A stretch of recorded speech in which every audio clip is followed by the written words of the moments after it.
ಮೈತುಂಬ ಚಿನ್ನವನ್ನು ಧರಿಸಿ, ಕೈ ತುಂಬ ಚಿನ್ನ, ಕೊರಳು ತುಂಬ ಚೈನುಗಳು, ಬಂಗಾರದ ಮನುಷ್ಯನ ಥರ ಓಡಾಡ್ತಾ ಇದ್ದಾರೆ. ಹಾಗಾದರೆ ನಿಜವಾಗಿಯೂ ಬಂಗಾರದ ಮನುಷ್ಯ ಅಂತ ಯಾರನ್ನು ಕರಿಬೋದು? ಮೈತುಂಬ ಚಿನ್ನ ಹಾಕೊಂಡಿರೋ ನನ್ನ ಬಂಗಾರದ ಮನುಷ್ಯ ಅಂತ ಕರಿಬೋದಾ? ಬಂಗಾರದ ಮನುಷ್ಯ ಗುಣದಿಂದ ಆಗಬೇಕಾ, ಅಥವಾ ಮೈಮೇಲೆ ಧರಿಸಿರುವ ಚಿನ್ನದಿಂದ ಬಂಗಾರದ ಮನುಷ್ಯ ಆಗಬೇಕಾ? ನೋಡಿ, ನಮ್ಮ ದೇಹವನ್ನು ಸಿಂಗರಿಸಿಕೊಳ್ಳುವುದರಲ್ಲಿ ಖಂಡಿತ ತಪ್ಪಿಲ್ಲ. ಆದರೆ ನಾನು ನಿಜವಾಗಿಯೂ ನನ್ನ ಅಭಿಪ್ರಾಯವನ್ನು ಹೇಳ್ತೀನಿ. ಚಿನ್ನವನ್ನು ನೀವು ಮನೆಯಲ್ಲಿ ಕೂಡಿಟ್ಕೊಳ್ಳಿ, ಅಥವಾ ಚಿನ್ನವನ್ನು ಆಪತ್ಕಾಲಕ್ಕಾಗಲಿ ಅಂತ ಮನೆಯಲ್ಲಿ ಅಥವಾ ಬ್ಯಾಂಕಲ್ಲಿ ಲಾಕರ್ಗಳಲ್ಲಿ ಶೇಖರಿಸಿಡಿ ಕೊಂಡುಕೊಳ್ಳಿ, ಅದು ತಪ್ಪಿಲ್ಲ. ಆದರೆ ಹೆಚ್ಚು ಚಿನ್ನವನ್ನು ಧರಿಸೋಕೆ ಹೋಗಬೇಡಿ. ಯಾಕೆ ಅಂತ ನೋಡ್ತಾ ಹೋದಾಗ, ನೀವು ದೇವರು ಶಕ್ತಿ ಕೊಟ್ಟಿದ್ದಾನೆ ಅಂತ ನೀವು ಮೈತುಂಬ ಚಿನ್ನವನ್ನು ಧರಿಸ್ತಾ ಹೋಗ್ಬೋದು.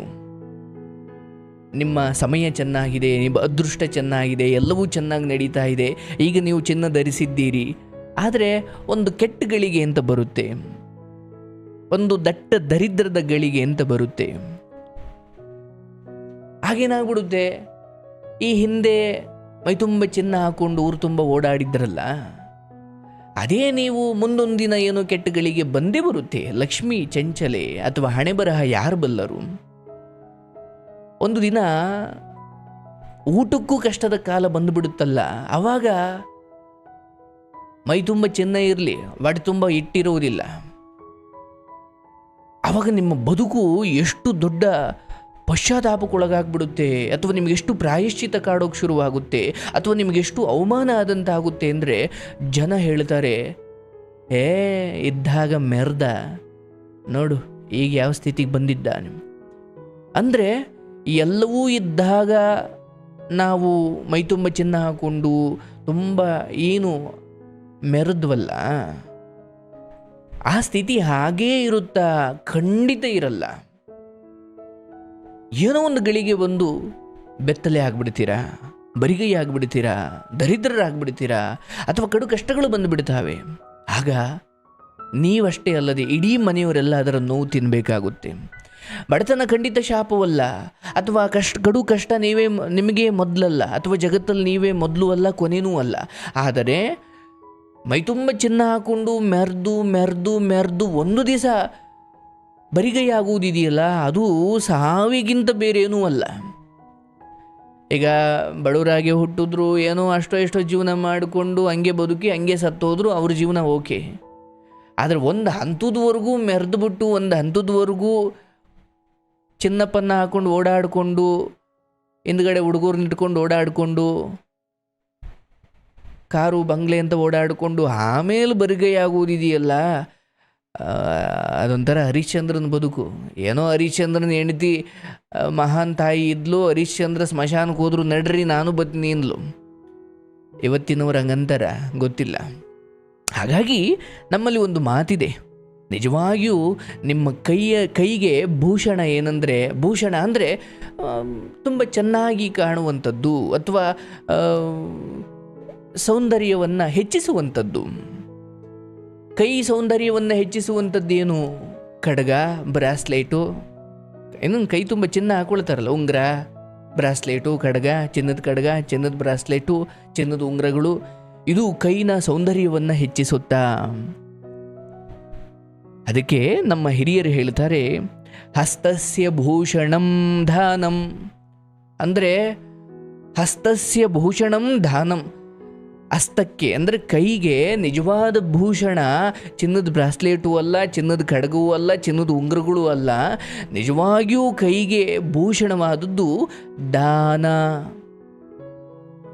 ಸತ್ಪಾತ್ರರಿಗೆ, ಅವಶ್ಯಕತೆ ಇರೋರಿಗೆ, ಹಸಿದವರಿಗೆ, ಅಂದರೆ ಅವಶ್ಯಕತೆ ಇರ್ತಕ್ಕಂಥವರಿಗೆ ನಿಮ್ಮ ಕೈಲಾದಷ್ಟು ನಿಮ್ಮ ಕೈ ನೀಡಿ ದಾನ ಮಾಡ್ತೀರಲ್ಲ, ಅದು ನಿಮ್ಮ ಕೈಗಳಿಗೆ ಶೋಭೆ ತರುವಂಥದ್ದು, ನಿಮ್ಮ ಕೈಗಳನ್ನು ಸುಂದರವಾಗಿ ಕಾಣುವಂತೆ ಮಾಡುವಂಥದ್ದು ದಾನ. ನಿಮ್ಮ ಕೈಲಾದಷ್ಟು ಯಥಾಶಕ್ತಿ ಸತ್ಪಾತ್ರರಿಗೆ ದಾನ ಮಾಡಬೇಕಾದ್ರೆ ಇದೊಂದು ತಲೆಯಲ್ಲಿ ಇಟ್ಕೊಳ್ಬೇಕು ನೀವು. ಎಲ್ಲ ದಾನಗಳು ಪುಣ್ಯವಲ್ಲ. ಚೆನ್ನಾಗಿರುವ ವಸ್ತುವನ್ನು ಸರಿಯಾದ ಸಮಯದಲ್ಲಿ ಅವಶ್ಯಕತೆ ಇರೋರಿಗೆ ಭಗವತ್ ಅರ್ಪಣಾ ಭಾವನೆಯಲ್ಲಿ ಏನು ಕೊಡ್ತೀರೋ ಅದನ್ನು ದಾನ ಅಂತ ಕರೆಯಲಾಗುತ್ತೆ. ನಿಮಗೆ ಬೇಡದೇ ಇರುವ, ಕೆಟ್ಟು ಹೋಗಿರುವ, ಹಳಸು ಹೋಗಿರೋ ಯಾವುದನ್ನೋ ಏನೋ ನಿಮಗೆ ಬೇಕಾಗಿಲ್ಲ ಅಂತ ಯಾರನ್ನೋ ಕರೆದುಬಿಟ್ಟು ನೀವು ದಾನ ಮಾಡಿದ್ರೆ ಅದು ದಾನವಾಗಲ್ಲ.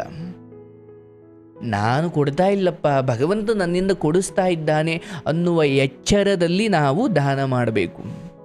ಹಾಗಾಗಿ ಉಪಯೋಗ ಇರುವವರಿಗೆ, ವಿದ್ಯಾರ್ಥಿಗಳಿಗೆ ಪುಸ್ತಕಗಳನ್ನು ಕೊಡಿಸುವುದು, ಯಾರೋ ಬಡವರಿಗೆ ಮನೆ ಕಟ್ಟಿ ಕೊಡುವುದು, ಅಥವಾ ಯಾರೋ ಹಸಿದವರಿಗೆ ಅನ್ನ ಕೊಡುವುದು, ಅಥವಾ ಯಾರೋ ಕಷ್ಟದಲ್ಲಿರೋರಿಗೆ ನಿಮ್ಮ ಕೈಲಾದ ಉಪಕಾರವನ್ನು ಮಾಡುವುದು, ಹಾಗೆ ನಿಮ್ಮ ಕೈ ನೀಡಿ ಮಾಡುವ ದಾನ ನಿಮ್ಮ ಕೈಗೆ ಭೂಷಣ. ಅದು ಬಿಟ್ಟು ಚಿನ್ನದ ಬಳೆ, ಚಿನ್ನದ ಬ್ರಾಸ್ಲೆಟು, ಚಿನ್ನದ ಉಂಗುರಗಳು ಇವನ್ನೆಲ್ಲ ಹಾಕೊಂಡು ಓಡಾಡೋದು ತಪ್ಪು ಅಂತ ನಾನು ಹೇಳ್ತಾ ಇಲ್ಲ. ಆದರೆ ಬೇಡ, ಸರಳತೆಯನ್ನು ಮೈಗೂಡಿಸಿಕೊಳ್ಳಿ. ದೊಡ್ಡವರು ಹೇಳ್ತಾರಲ್ಲ, ವೈಭೋಗ ಜೀವನ ತ್ಯಾಗವ ಮಾಡಿ, ವೈರಾಗ್ಯ ಯೋಗದ ಸಾಧನೆ ಮಾಡಿ, ಕೈವಲ್ಯ ಹೊಂದುವ ಪರಮ ಸಂಪದ. ವೈಭೋಗ ಜೀವನವನ್ನು ತ್ಯಾಗ ಮಾಡಪ್ಪ, ವೈರಾಗ್ಯ ಯೋಗವನ್ನು ಅಳವಡಿಸಿಕೊ. ಹಾಗಂತ ಎಲ್ಲ ಬಿಟ್ಟುಬಿಡು ಅಂತ ಅಲ್ಲ. ಸಿಂಪಲ್, ನಿನ್ನ ದೇಹಕ್ಕೆ ಯಾವ ಸಿಂಗಾರವೂ ಬೇಕಿಲ್ಲ. ನಿನ್ನ ಚಿನ್ನ ಬೆಳ್ಳಿ ಏನೇ ಹಾಕೊಂಡು ಓಡಾಡಿದ್ರು ಒಂದಷ್ಟು ಜನ ಜೈಕಾರ ಹಾಕಬಹುದು. ಜನ ನಿನ್ನ ಚಿನ್ನದೊಂದಿಗೆ ಇದ್ದಾರೆ ಹೊರತು ನಿನ್ನೊಂದಿಗೆ ಇಲ್ಲ.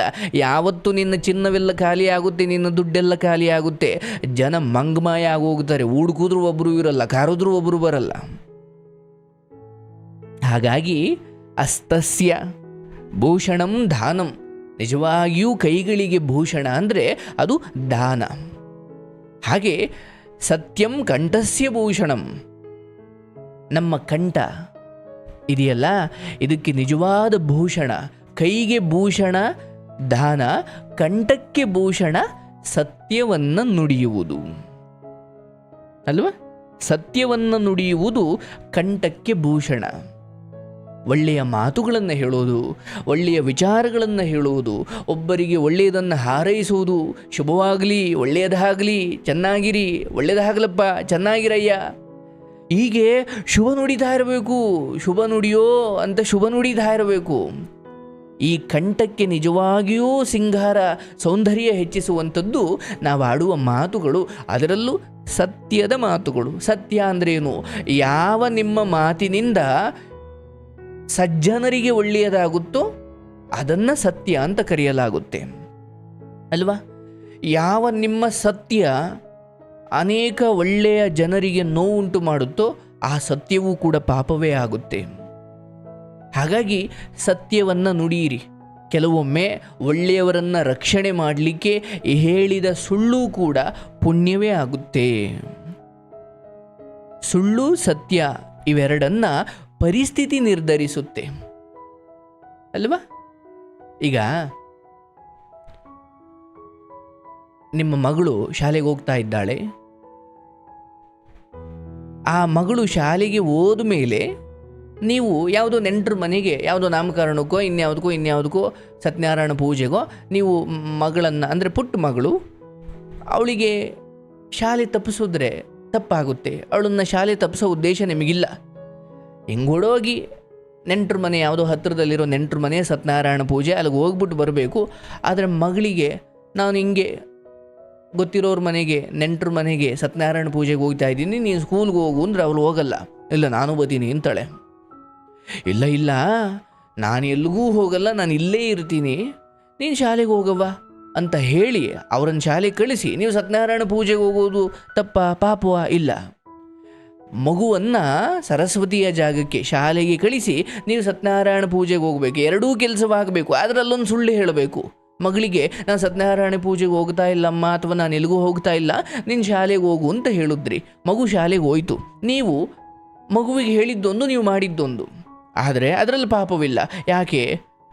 ಮಗುವನ್ನು ಈಗ ಸತ್ಯನಾರಾಯಣ ಪೂಜೆಗೋ ಇನ್ನೆಲ್ಗೋ ಶಾಲೆಗೆ ತಪ್ಪಿಸಿ ಕರ್ಕೊಂಡೋಗೋ ಅಗತ್ಯ ಇಲ್ಲ. ಅದು ಒಳ್ಳೆಯದು ಅಲ್ಲ.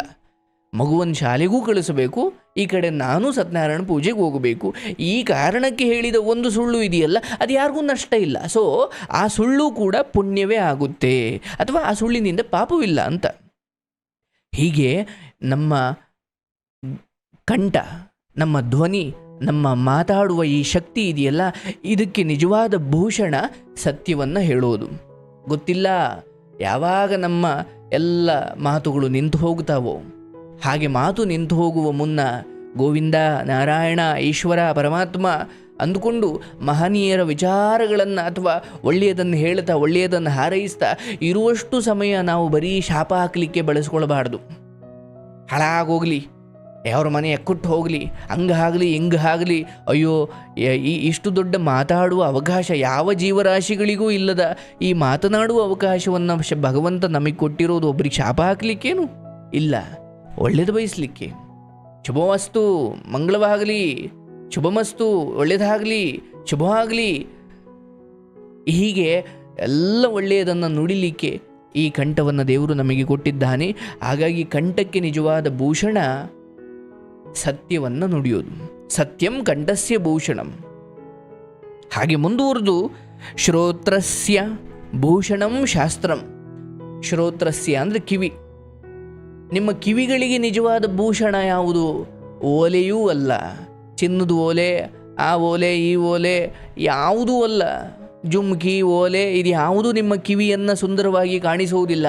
ನಿಮ್ಮ ಕಿವಿ ನಿಜವಾಗಿಯೂ, ನಿಮ್ಮ ಕಿವಿಗೆ ಭೂಷಣ ಯಾವುದು ಅಂದರೆ ಒಳ್ಳೆಯ ವಿಚಾರಗಳನ್ನು ಕೇಳುವುದು, ಮಹಾತ್ಮರ ವಿಚಾರಧಾರೆಗಳನ್ನು ಕೇಳುವುದು, ವಚನಗಳನ್ನು ಕೇಳುವುದು, ತ್ರಿಪದಿಗಳನ್ನು ಕೇಳುವುದು, ಅಥವಾ ಯಾವುದೋ ಭಗವದ್ಗೀತೆಯನ್ನು, ರಾಮಾಯಣವನ್ನು, ಉಪನಿಷತ್ತನ್ನು, ಬೈಬಲನ್ನು, ಕುರಾನನ್ನು, ಯಾವುದೋ ಒಂದು ಒಳ್ಳೆಯ ವಿಚಾರಗಳನ್ನು ಕೇಳೋದು ನಿಮ್ಮ ಕಿವಿಗಳಿಗೆ ಭೂಷಣ.